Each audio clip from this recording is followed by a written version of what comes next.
గెలిచినప్పుడు చాలా మంది ఉంటారు మన చుట్టూ, చాలా అద్భుతమైన పార్టీస్ జరుగుతాయి మన చుట్టూ, సెలబ్రేషన్లు ఉంటాయి, ఇంటర్వ్యూస్ ఉంటాయి. కానీ ఓడినప్పుడు నాన్నొక్కడే ఉంటాడు.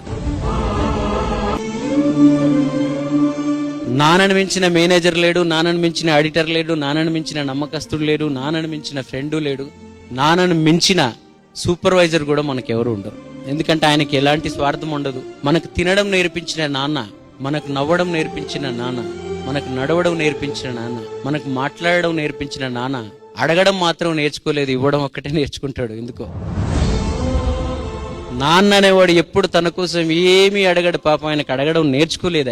ఆయన ఇస్తూనే ఉంటాడు, ఇస్తూనే ఉంటాడు, ఇస్తూనే ఉంటాడు. అందుకే నాన్నని ఎవరు నిందించకండి. నాన్న పాదాలకు నమస్కరించి మనం ఏదైనా పని మొదలు పెడితే ఆ పని కాకుండా ఉండదు. నేను